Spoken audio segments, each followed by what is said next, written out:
Hello, everybody.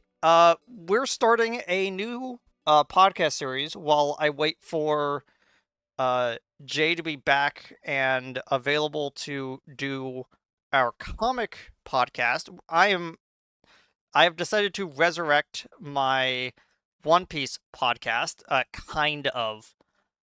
Way back in the day, I think all three of us started it like a decade ago at this point because you were living with us at that time, if I remember correctly. Oh God, that was when we started doing this. It's Uh, been forever. yeah, Whole Cake had just started. Oh God, oh I'm crumbling to dust over here. Let me introduce ourselves. I go by AG, and this is Gideon. Hi, I'm Gideon, aka Combo Breaker. Uh, so we have been lifelong One Piece fans. When did you start?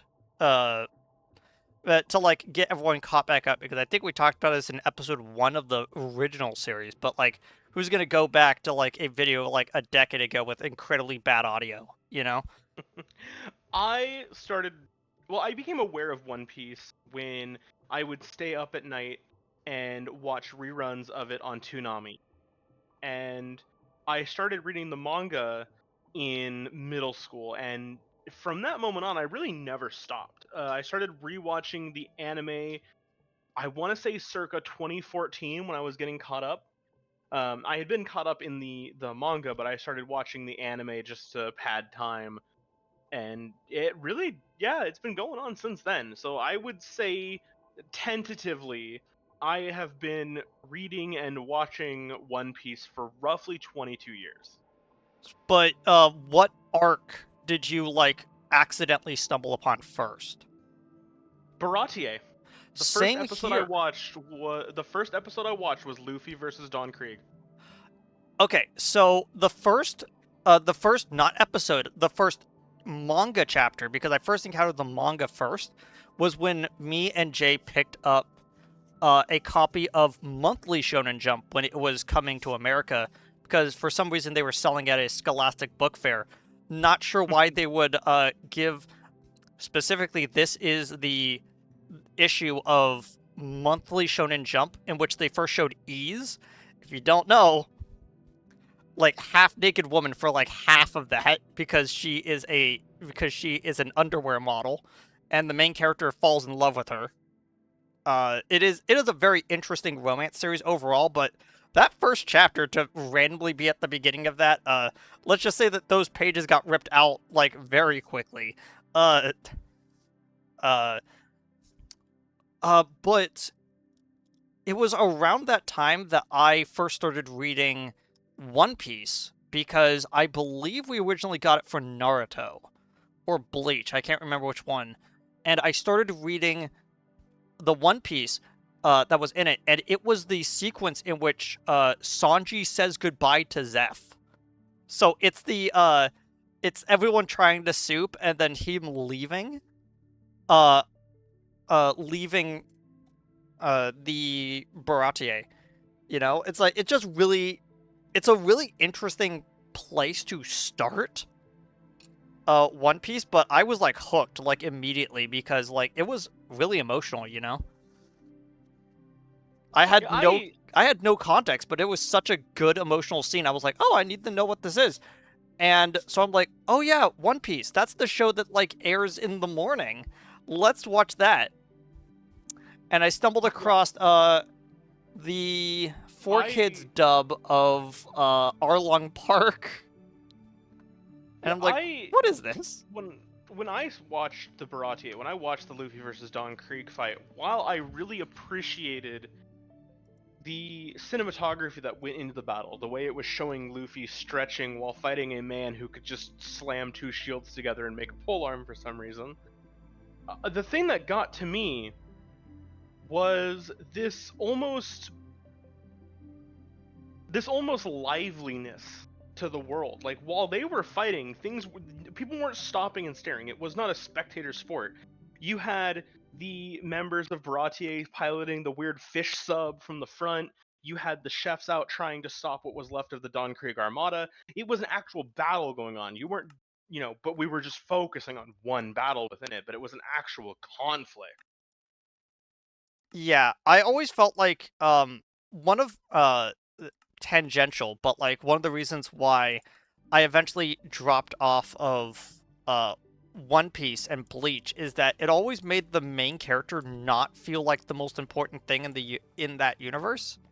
And it always felt really awkward to be like, and now you're paying attention to these five tangential characters that are a lot cooler than the main character. And to me, right now, as we are currently in Elbaf, like way in the manga, I don't think they ever dropped Luffy as one of the cooler characters in the entire series. Oh, Yeah. they've been very consistent about like characters are cool, even if they're not doing something right this moment, they're still cool.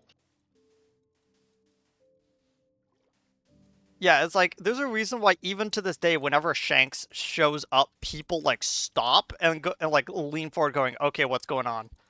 Like even to this day, like Shanks is one of the coolest characters in the series because of the way he's introduced in chapter 1, you know? Yep.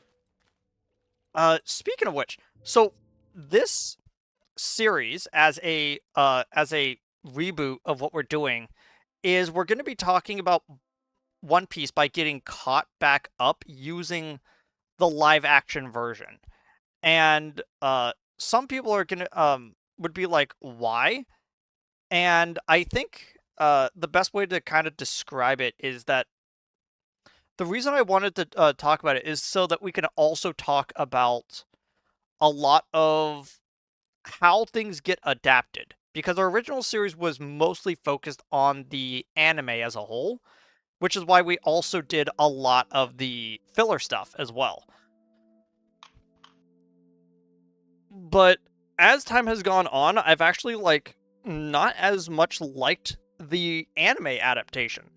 And the reason why Gideon's here is because he doesn't like the live action adaptation. And I think one of the best ways to kind of get caught back up to almost exactly where we were when we did the original podcast, which was if I remember correctly, we had just done the set of episodes where Ace gets introduced in the anime. Yeah, we Uh, had just started Alabasta. yeah. So like that's context. So how about we start with this?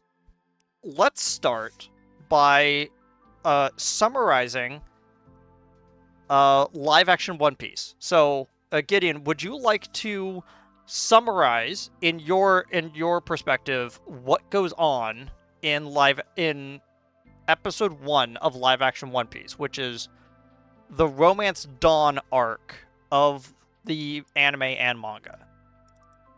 Okay, so real quick, from what I remember from a couple days ago, it would be Luffy is on his raft sailing out to sea like he does, ends up sinking because Luffy is not a smart person, nor a good craftsman, nor a navigator, and he sinks. He is discovered on the ship owned by Pirate Captain Alvida by her cabin boy Kobe. He talks to Kobe. Kobe's like, "I want to be a marine," and Luffy's like, "How the hell did you end up being a pirate?" Haha. And they go to a marine base in Shell's Town, and they run into Roronoa Zoro, which he says that he has been captured um, because he killed a assassin from a Baroque's work organization. And then Nami is there, and she wants to steal a map to the Grand Line, which Luffy and Kobe are also going to. Zoro's arrested for fighting Helmeppo, who unfortunately does not have a weird mushroom head, nor does he have a weird springy hammer. What are we calling a hammer accordion gun thing? Uh, I like calling it the Slammy Doohickey, The the thingamabopper. thingamabob. Yeah, Uh, Unfortunately, he does not have that in this adaptation. 0 out of 10. Um, but yeah. Unfortunately, that is the most memorable part of the Four Kids dub of One Piece. right next to the poisonous suction cups from the Dawn Creek fight. God, how the One Piece 4 Kids dub is legendary. It's so missing the whole point. I can I just say Uh, I love the fact that the Four Kids dub stopped because they looked over at what they were supposed to do next, because they were just about to start Skypiea, yep. and they looked over because Water 7 was currently going on, and like the whole dynamic like like what is going on, where it's like, oh, we are actually going to be fighting the government. It was like, and if I remember at that time, they're like, do you want to continue with One Piece? And they're like, well, we didn't even want One Piece in the first place. We wanted it because we wanted Yu-Gi-Oh and Shaman King. But sure, it's like, I think we'll like stop here. Another issue they had is that 4 Kids, with all of their censorship, was very much against any form of like religious symbolism being used. And how the fuck do you get away from that with Enel? The man Uh, is literally made to be a walking Buddhism. to be fair, the anime was like, we need to. So when the oh, man, it's so hard to distance Skypiea from like the religious dogma imagery that the entire arc has. And I think that like that's one of the reasons why Skypiea is like one of the most like skipped over arcs, because they're just like, okay, so what is this? And it's like, you fight Thunder God. Which Thunder God? No, you fight Thunder God. You know, Japanese Thunder God. It's like, which one? It doesn't matter. All of them at the same time. And then Enel like puts up his hand and he goes, and he starts quoting Eminem songs. So talking about how Moby should not be at this concert. Uh, but yeah, uh, so one of the things that I did want to add to your summary of live action One Piece is there are some really interesting moments that they decide to do with this. So Zoro canonically, at some point, is approached by Mr. Seven of Baroque Works, and or at least a member of Baroque Works, and they try to recruit him. This is a known thing because of Whiskey Peak, and the idea that they introduce Zoro using a scene that is only like alluded to in a later arc, so you could see a visual of how that goes about, is interesting because Mr. 6 and Mr. 7 never actually show up in canon material.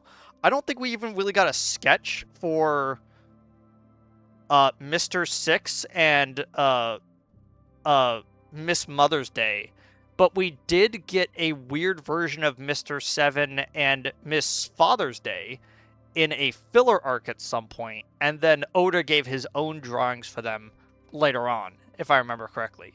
So them actually using Oda's design, his official design for Mr. 7 for that scene is pretty neat.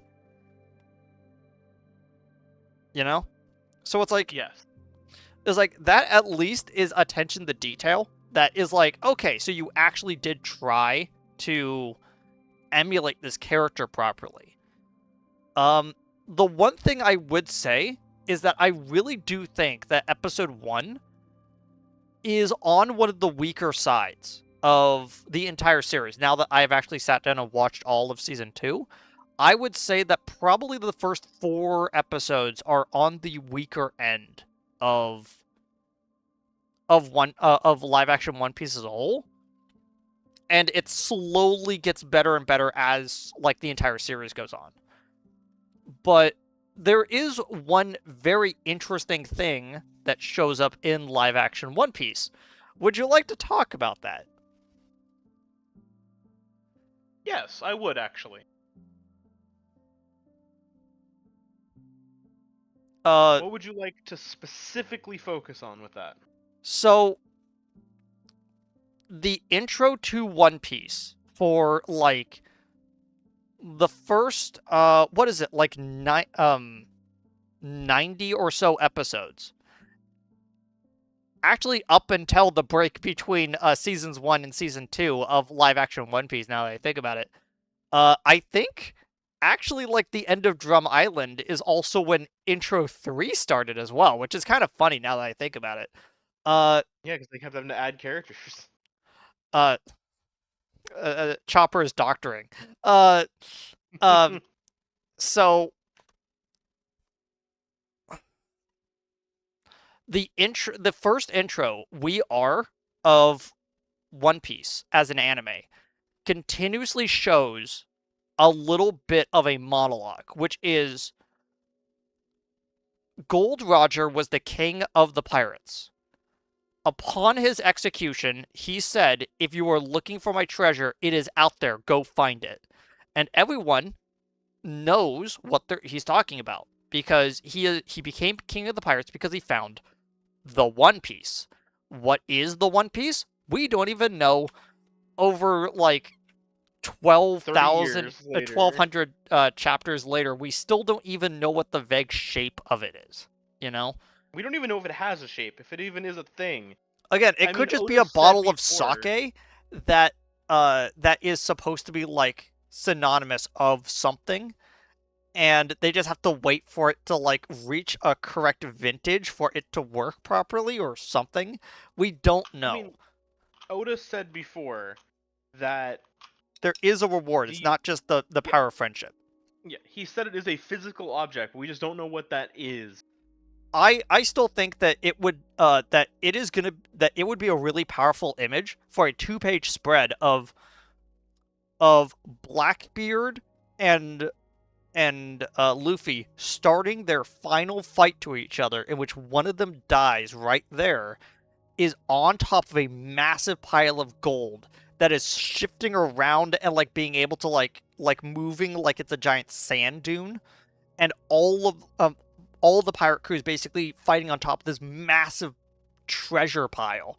I think as a like cinematic scene that would look amazing, you know? It sounds good, but that's also isn't that just the ending to Pirates of the Caribbean 1 It with is the the Black end of Pearl? Pirates of the Caribbean 1. It's why it's the best movie. But Uh yeah. No, Pirates of the Caribbean 2 is way better. What are you talking about? the ending of Pirates of the Caribbean 2 is a little bit lackluster, but there were some good moments the fair the water wheel. The water wheel fight scene is amazing in Pirates of the Caribbean Uh, 2. I love the scene where Bootstrap Bill has to whip his own son, and uh, Davy Jones all for it, and he's like, "Oh, I see what's going on here. Interesting." But It anywho, back on track. Yeah. So they decide that they are going to do a version of that in which they show something that breaks canon almost immediately. And I think it's really fascinating that they decided to do this. So, Gold Roger is led to his execution, and up on the stage is his mortal enemy, uh, Monkey D. Garp, hero of God Valley, who is standing there up on the execution platform, who is giving his eulogy. This is explained later in episode 1 of season 2 to be like, "Oh, the reason why I'm here is because they're literally throwing me parades for capturing you, bringing you in, and doing all this kind of stuff. So I have to be here." But this breaks canon to Chapter Zero, which Oda made for the I forget which movie it is. Forget what it's called. I think it's Film Red. Uh,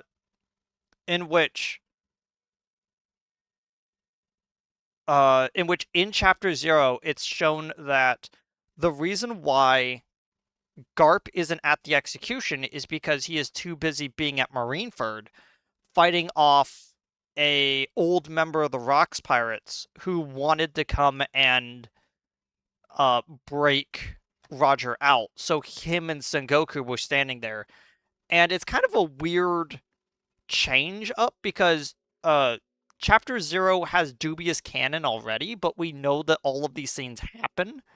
It's just the chapter itself is not canon even though Oda wrote it, you know? So it's got questionable like a it is questionable as a whole, but overall like these are the events as they happen that Oda wants to happen. So, but you also have to realize that all of live action One Piece is also signed off on him. And Yeah. all of this going forward basically got looked over by Oda, and he said, this does not change the plot too much. But on an adaptation level, we're still going to talk about it because it does change a lot of the dynamics. Because at the Yes. end of episode 1, the people who are now running, the people who are running the Shellstown base call up the vice admiral for the East Blue, which is Garp. And so Garp answers the phone call and he goes, "Okay, so there's a pirate running around in a straw hat and he is wreaking havoc. We need to go stop him right now. We need to go look at like what happened in Shellstown and investigate it," which uh does kind of happen in the anime, but not in the manga, because what It happens. does in the cover stories. The cover Yes. story shows Morgan being captured and eventually breaking out and getting his shit ran by Garp. Yeah, but it's like when it comes to the actual like episodes, I know several people that do like reaction series for One Piece and they completely skip those episodes because they're listed as filler. When you should not skip the you should not skip the I forget what they're technically called again, the cover stories. The cover story filler arcs are not filler, but people still skip them because they're not in the actual manga, which is why One Piece skips them, which makes absolutely no sense. So it's like, okay, Yeah, they're all canon. They're specifically canonized by Oda. These are important bits of story for the most part. Sure, some are technically goofy canon, like the Island of Cannibals, yeah.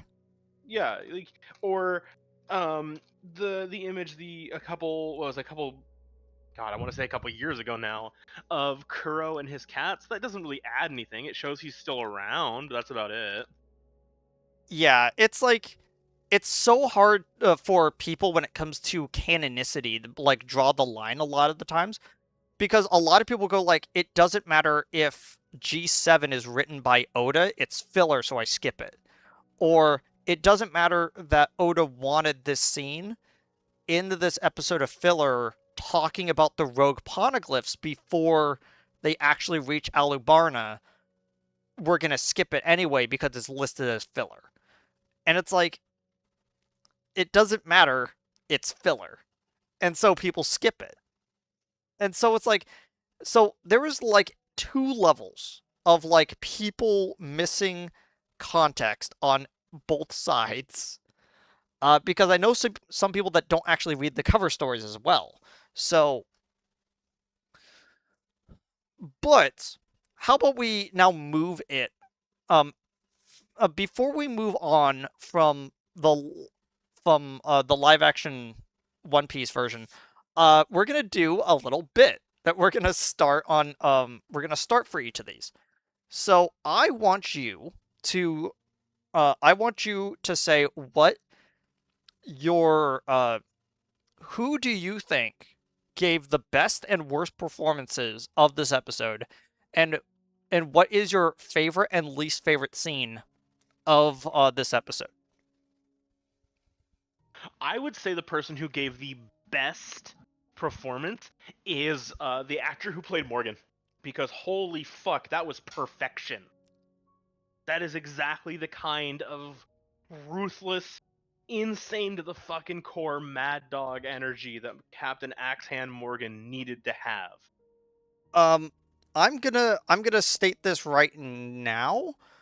I was my the character that I think gave uh the best acting is Nami, Emily Rudd, if you don't know, as an actress, has been cosplaying as Nami for like 10 years at this point. So being in that character is just a second nature to her at this point. Is why she really wanted to be in this role, is because she's been playing the role for a decade at this point in on the convention scene. And so it makes a lot of sense for her to be like, "Oh, I already know this character." And I feel like Emily Rudd fits Nami to a T in every single scene in every single episode. I don't think she misses a beat, like, ever. And the um but I will say the one character that I have constant problems with is uh I have a little bit of a problem with the way that Zoro is played in this episode in particular. I feel like that there is a little bit of like he is like Zoro as a character is always a little goofy because he puts a sword into his mouth, you know? But he's also like the intimidating serious guy.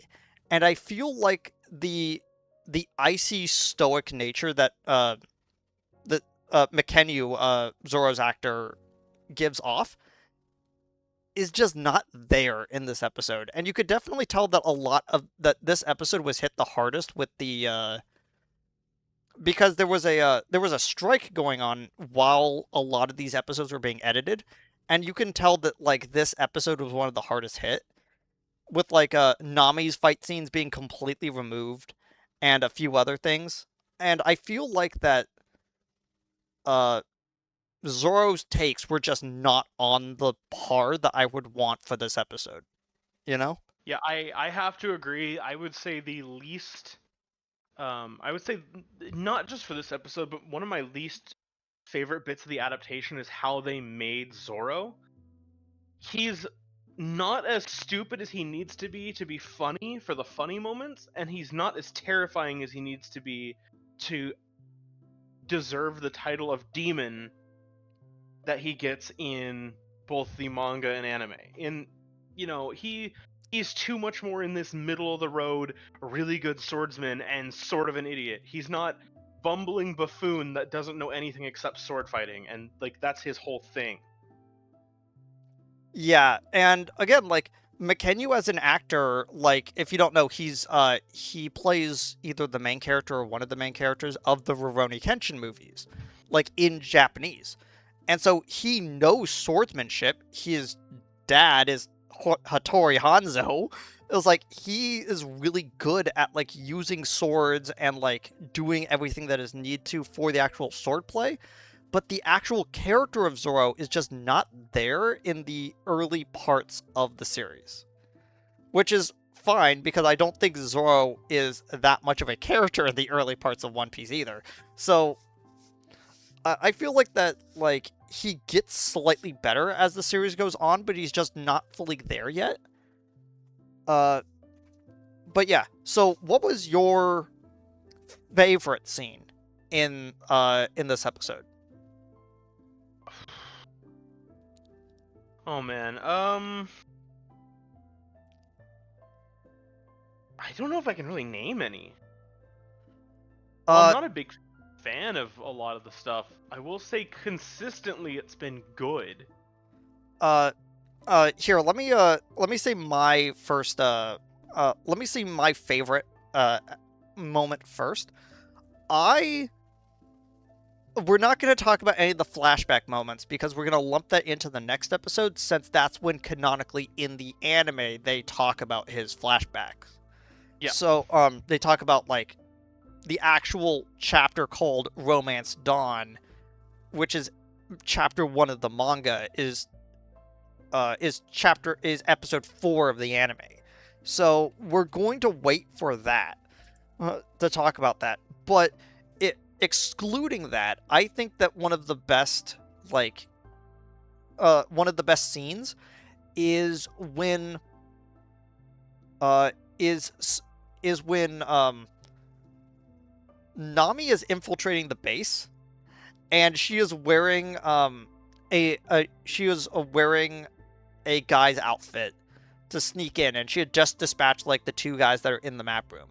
And there was a moment where she is doing all this stuff, and Luffy falls from the ceiling into the map room, and Nami has to kind of uh improvise her way into like making sure that she gets out of this. And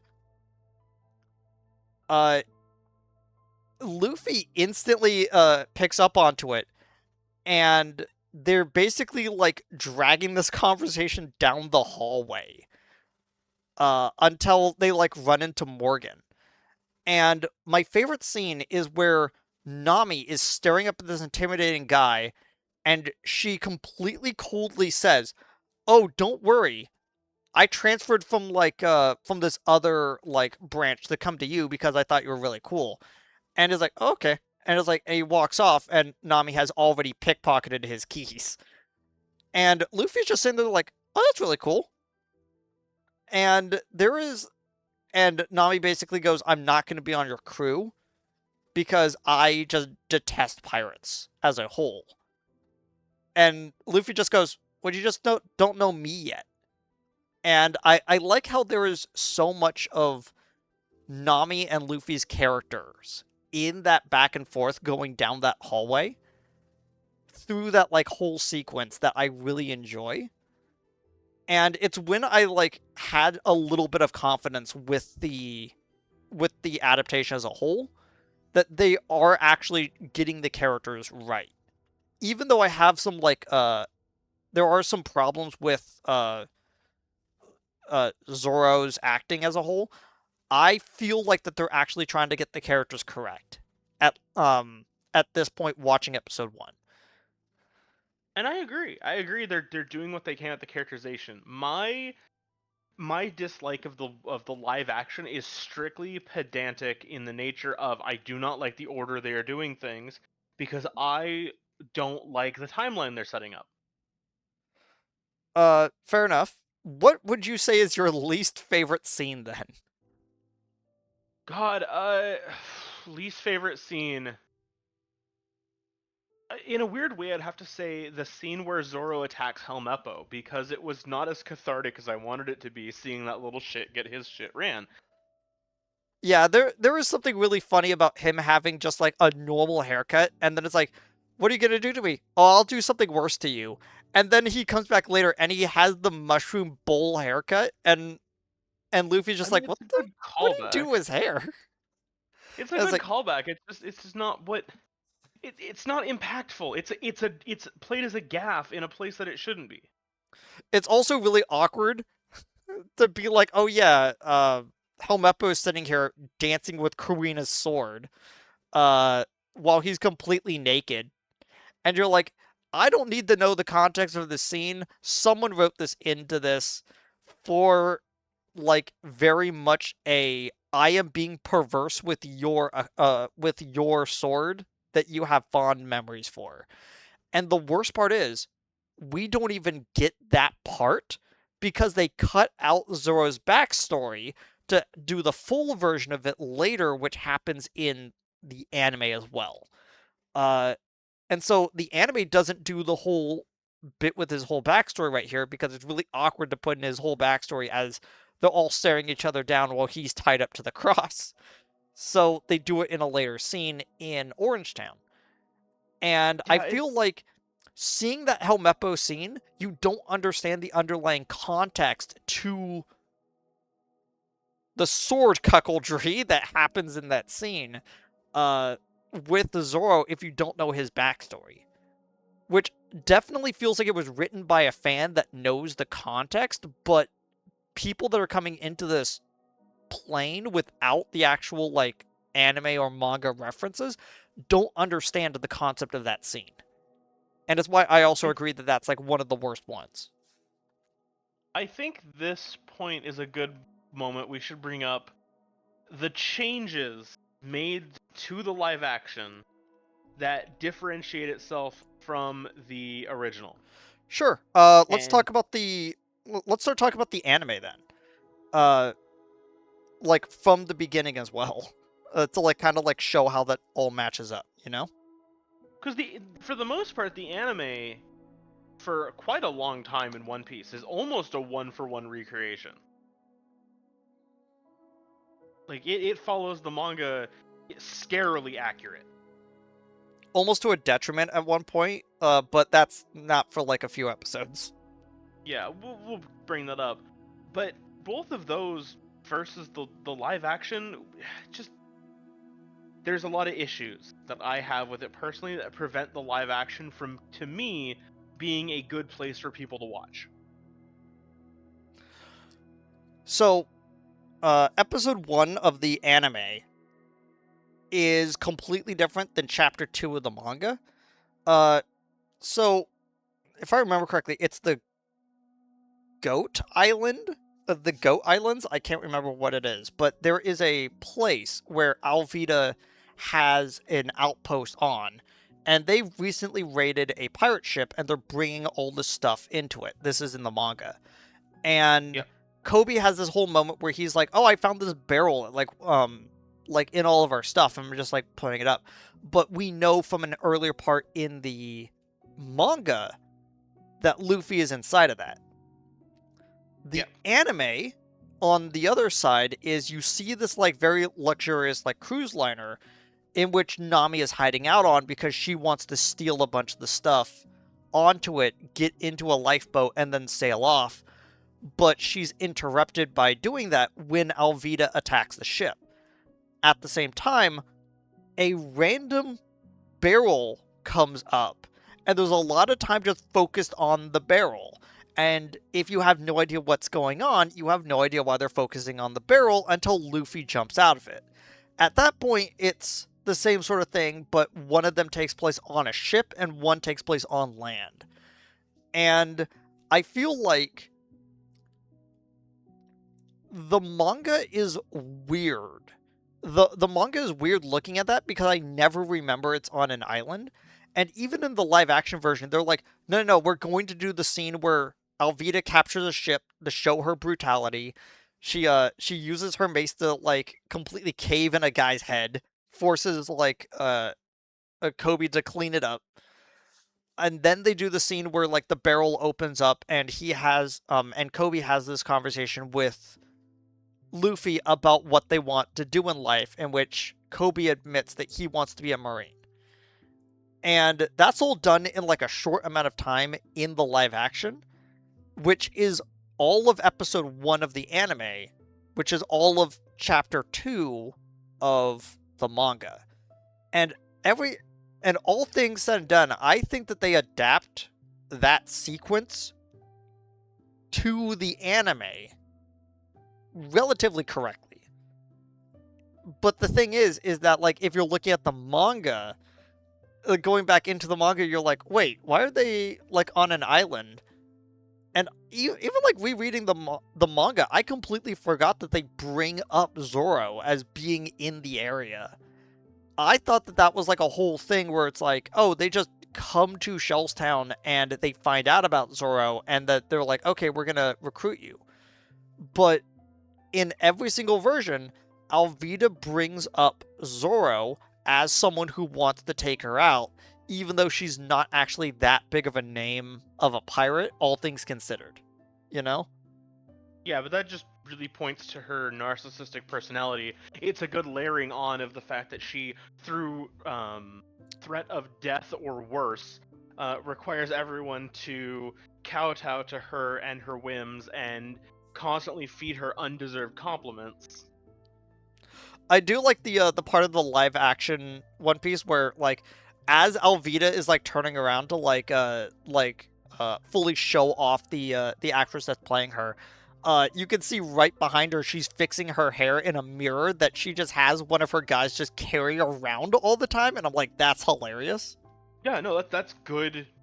That's good um, reinforcement of the archetype of the violent narcissist. Uh, The ego. but now we start getting into the like real changes with the anime. So in the live action version, there is a scene where Kobe and Kobe and Luffy are basically at a restaurant so they could eat a bunch of food before they start storming the base because they need to find the map because they don't need a crew right now, they just need that map. And Zoro comes in and he does the scene that was relegated to a flashback in the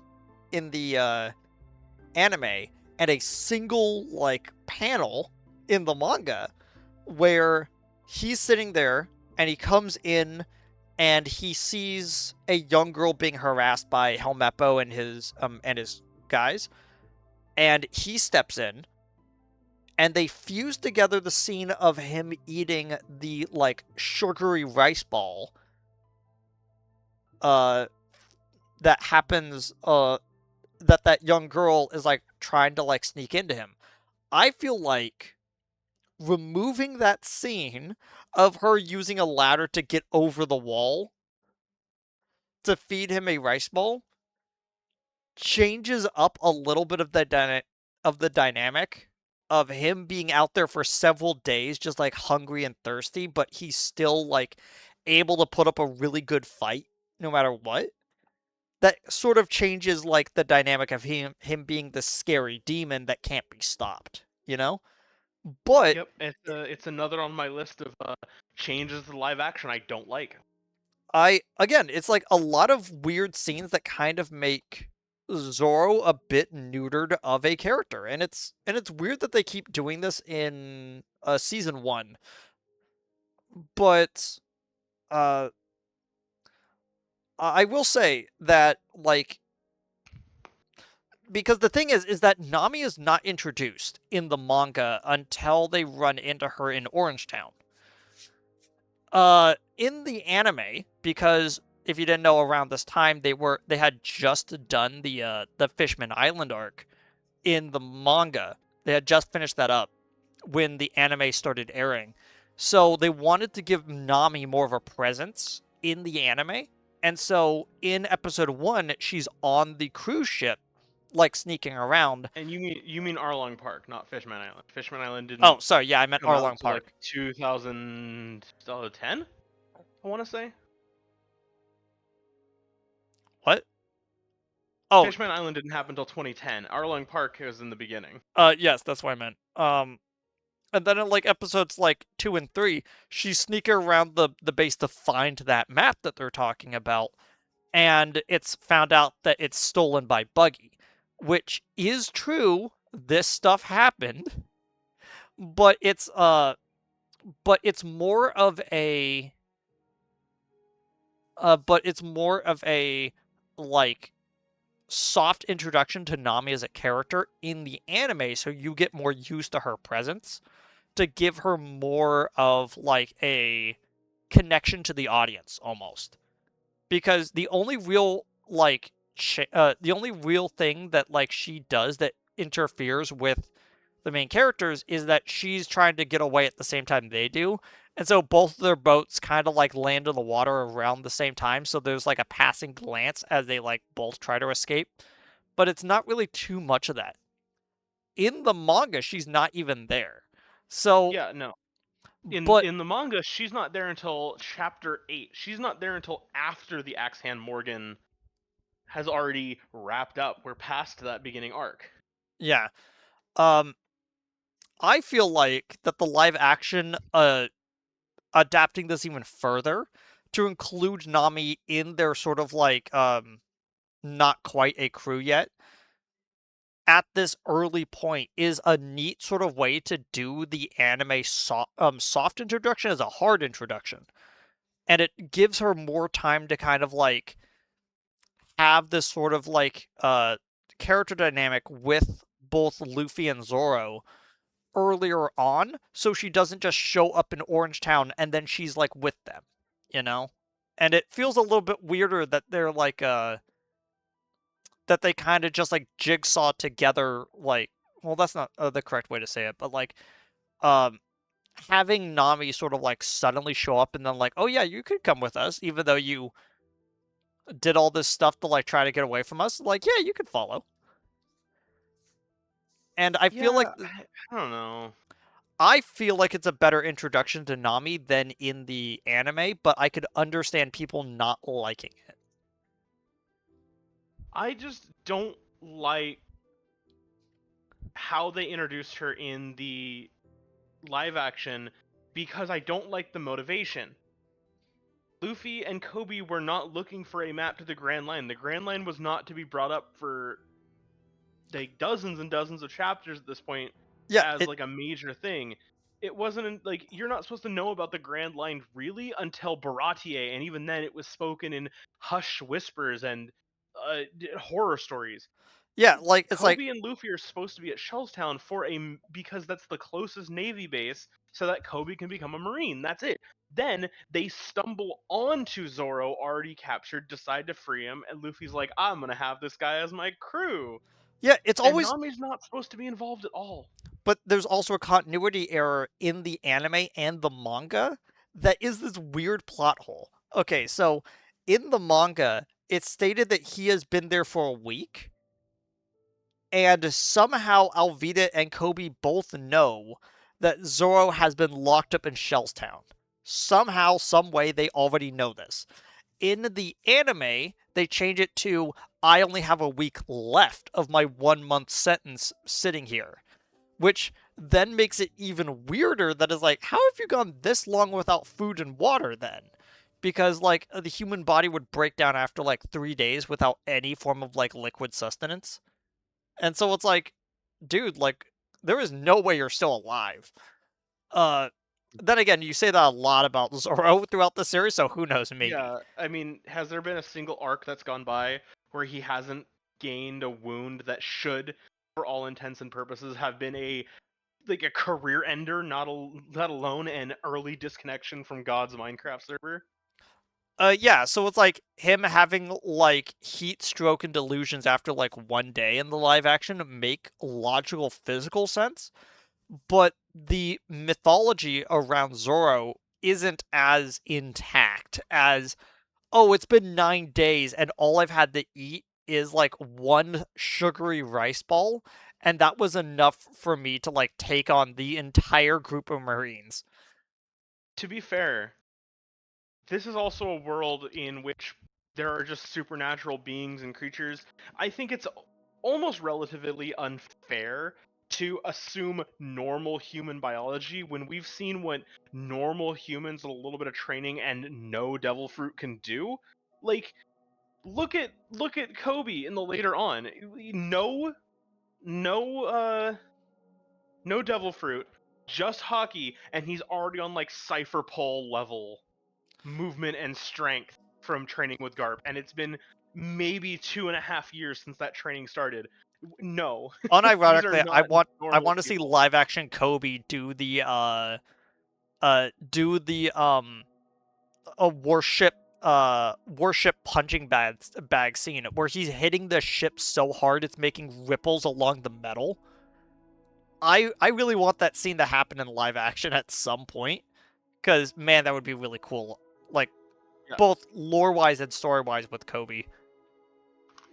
So I think it's unfair to think they couldn't. I mean, how many days did Luffy sit outside in the Whole Cake arc waiting for Sanji to the point where Luffy was nearly a skeleton?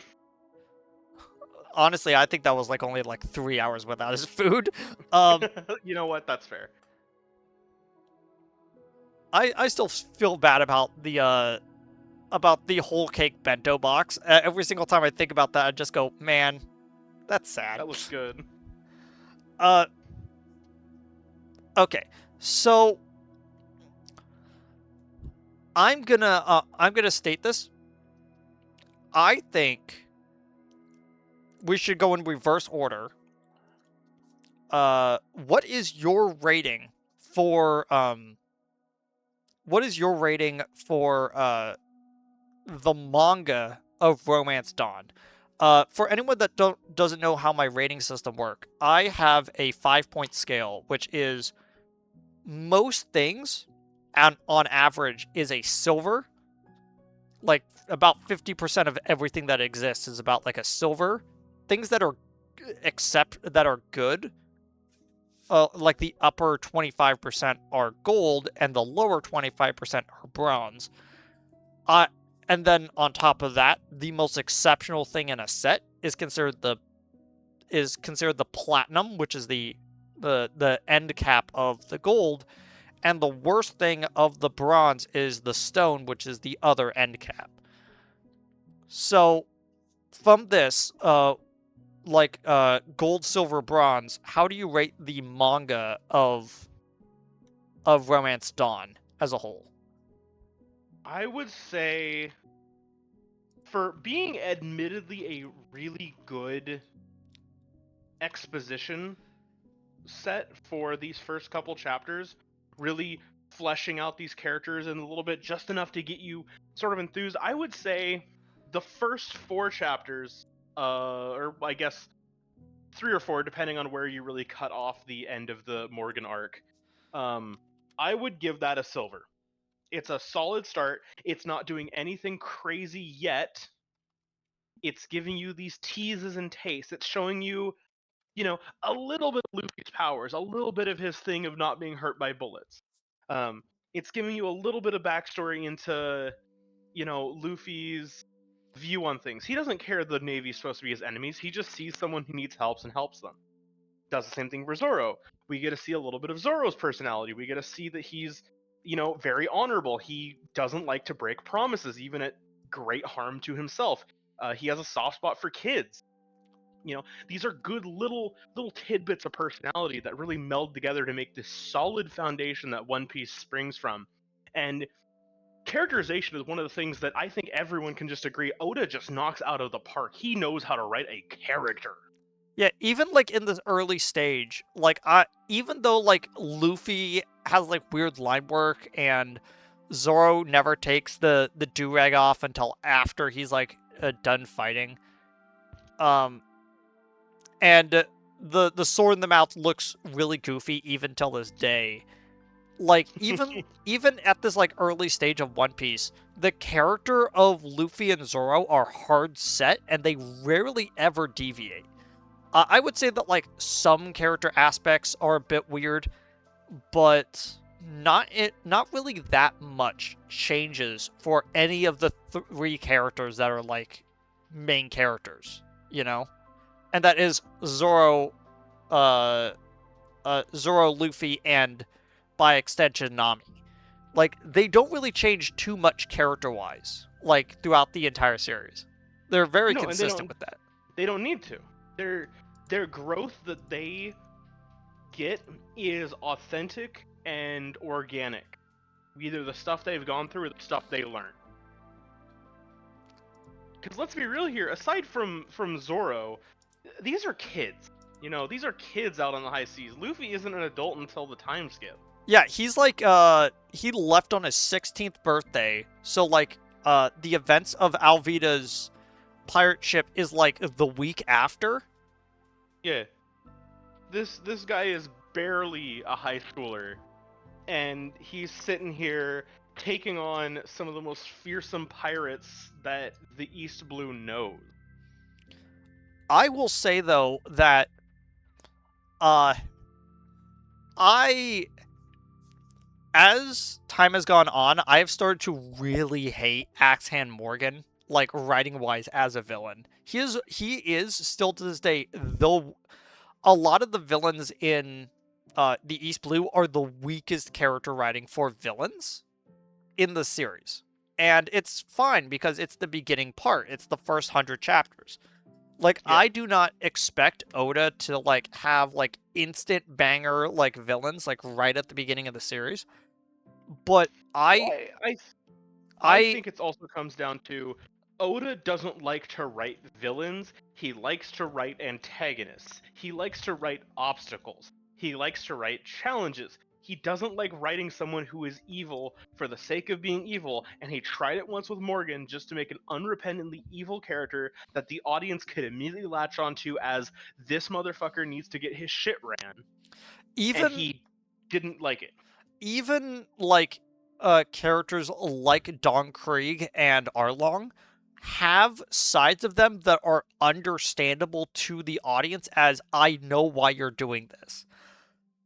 Morgan just comes off as an unrepentant dickbag, and there's no reason for him to be like this other than he is cartoonishly evil. I think the other problem with Morgan, in terms of viewing him as a villain, is you are never in your life going to find someone like Buggy. You are never going to find a murderous clown that is trying to take over a town. I don't know, you might run into John Wayne Casey, who knows? I hope not. He's dead. He's dead You now. know, you're never gonna run into a weird hypnotist trying to steal someone's multi-million dollar fortune. These are not things you're gonna deal with. But everyone is going to deal with some asshole who has too much power and holds everything with an iron fist. He's too relatable. He's like the Umbridge of One Piece, and they made him the first villain. Yeah, and it's why if you uh if you had somehow taken my scene, my other like favorite scene is after they watched Zoro dispatch um all of Helmeppo's guys. There's a scene with Kobe and Luffy laying down in the boat at night, and they're just talking, and Kobe is like, it makes me kind of sad to think that I came out to here, I want to become a Marine, but all I see is like just more jerks being jerks. And Luffy says one of the most important things in the entire series that is subtext throughout the entire rest of the series. If there are good pirates and bad pirates, there must also be good Marines and bad Marines. Yeah, the world is not black and white. Everything is shades of gray, and the only thing that matters is that you stick with your friends. Yeah, and oddly enough, the Marines are the ones that make the black and white far more easy to understand.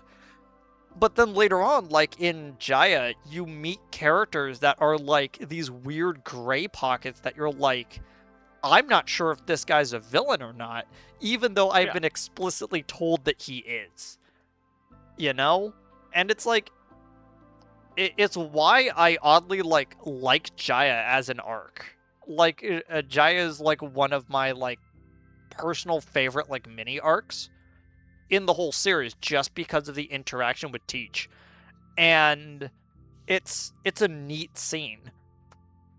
But like yeah. For every Bellamy you get a Fujitora. yeah. And it's neat and it's encapsulating the whole spirit of One Piece as a whole in like one conversation with Kobe. Uh Final thoughts overall. Oh wait. I didn't give my rating for the manga. Like I said, I just don't like Morgan as much, and still to this day rereading it kind of sours my experience looking at Morgan, and I kind of have to give the entire arc as a whole a bronze. But that doesn't mean it's bad. It's just the fact that as time has gone on, this arc has become overwhelmingly more negative in my brain because I have to kind of like think about it more, you know? Like especially like with more arcs stepping on top of it and getting better and better. Romance Dawn and like most of the East Blue ends up being at the entire bottom of my list conceptually. So it's like the more time has gone on, the less I enjoy of Romance Dawn, especially with like for a fact that like there would be at least a little bit of a backstory with the way that Morgan is. And we get a little bit of that when we get to Syrup Village. Just a tiny little bit, but not enough to make him an interesting character. He is explicitly a not interesting character. to the point where Oda laments the fact he didn't give Morgan to a more interesting Captain Morgan as a name to a more interesting person, which is why he names uh the head of the World Economic Journal Morgans, is so that he could almost kind of reclaim that name, you know? Yeah. Uh, I think even like Oda doesn't really like Morgan, like the early Romance Dawn as much.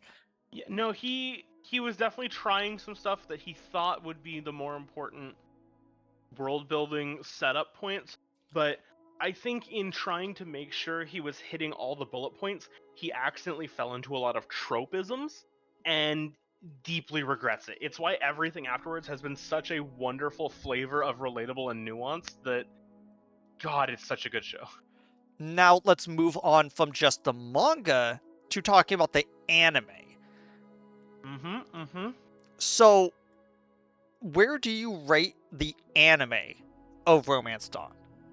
Because I actually I move it would up to a silver because of one particular thing, and that is the flashes of Kuina holding the white sword and him just thinking about her in replacement to the whole backstory. I think ripping the backstory out and putting it later when it has some time to breathe fixes that whole scene.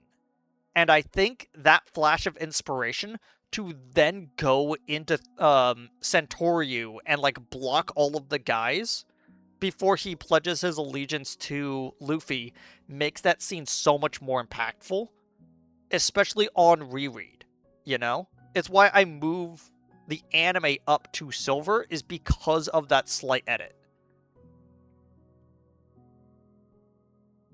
I would say I want to keep it a silver. That's fair. I would Just doubt that you would because move it up to gold, you while know?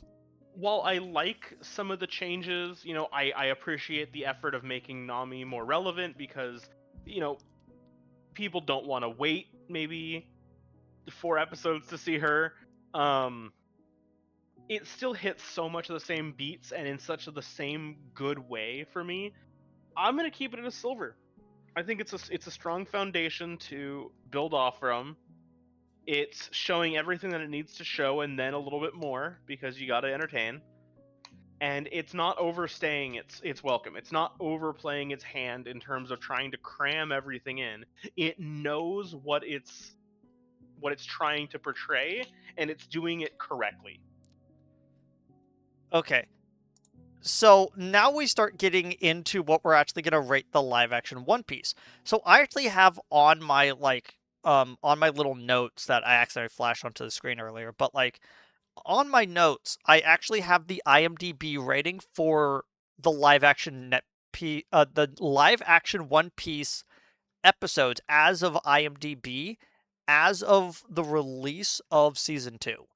So I actually have episode 1 as an 8.3, which in my which would put it at like translating from like normal ways that people rate things into my system would also put it about a silver. And I think that that's actually a really good place to put episode 1 is at this like silver mark where it can get worse, it could get better, but at this point it's very middle of the road, which is honestly like what I try to which is honestly what I think episode 1s of a series should be is that it should be just it should be perfectly average where there is room to move up. Because if you put like your best thing forward first and then everything is worse, then you start being beleaguered as it goes on. So it's I think I used the wrong word there, but like the way that like you normally would want to pace things out is that you have a good solid beginning, you can have lulls in the middle, but you have a higher high at the end, you know? I don't think either season 1 or 2 does that really too well. In fact, but I feel like that putting episode 1 of the live action version at a silver fits. Uh now I ask the incredibly obvious question: what do you rate live action One Piece on a gold, silver, bronze scale? I'm gonna give it a silver. Okay. Again, I'm going to reiterate it every chance I get. The only things I don't like about the live action is the swapping of the story beats. Everything else they do is correct. The characters, correct. The things that are happening, correct. I just don't like the shuffling of when they happen. That's fair. And we're gonna get into this in a later episode because I'm gonna have a lot to say about episode. We're gonna have a lot to say about episode 4, with how they do that. But around like episode 4, 4, 5, and 6. But I don't have as much of a problem with that because I also have the idea that like they could have only had one season of 10 episodes and just done everything up to chapter 100 of the manga and just be like, and that's all we had.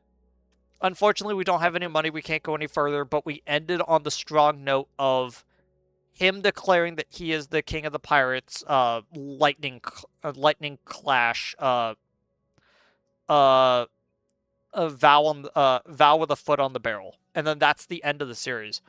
It's Yeah, like, go and then go to the manga and go to the anime. Leave us yeah, alone. that could have been the whole series, and it not move past that. Taking that into account with all of the like foreshadowing stuff that they do in the live action, I understand why they wanted to move things up a little bit to give some context. And I feel like that there were some good and some bads to doing that. But overall, I think that that's a good place to put it. Final thoughts on anything from the live action anime or manga?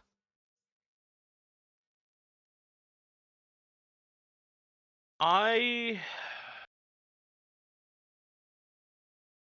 hmm.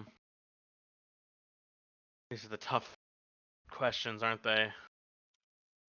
So I can't watch episode 3 of the anime anymore without thinking about the without thinking of Nun Piece, where they're like, where Luffy is just is just dragging Helmeppo through the hallways looking for the sword, and then like a bunch of like army guys go like, stop and drop the drop the captain's son, and he looks back and you hear just like metal like grinding against metal, looks back, slowly puts Helmeppo up in front of him, and then incredibly fast as they just like rush towards them as he uses him as a battering ram. I It's so can't. good. It's such a funny scene both in the anime, but like I can't watch that without hearing the metal grinding noises from the abridged series. It's so funny. To be fair, I think metal grinding noises is your brand of humor. uh metal grinding as like a what is going on, and stone grinding as a as an added effect is like one of the funniest sound bites of all time.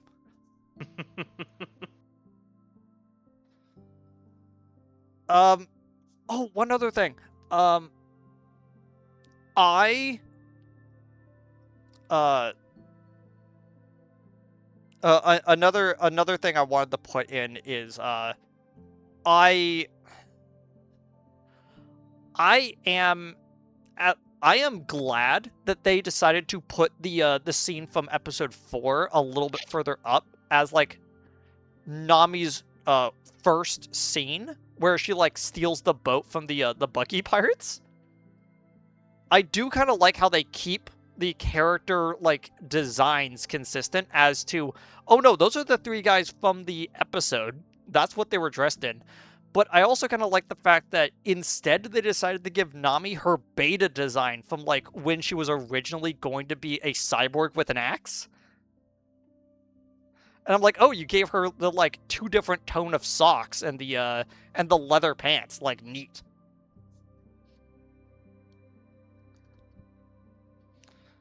I I think I like the original manga look better though. Kind of. Uh, I like the fact that they keep referencing to outfits from the covers throughout the series. I think it's kind of neat. So it makes it like, oh, we're in a different arc because all the characters changed their outfits. And I like they're all outfits that Oda designed for them from the covers, which is neat. Anyway, I think that's good enough. Uh, thank you all for watching. This was it was nice to sit down and record something again. You know? And I'm excited. There's a lot to talk about in the next episode. Yeah. Anyway, I'll see all of y'all next time. Goodbye, everybody.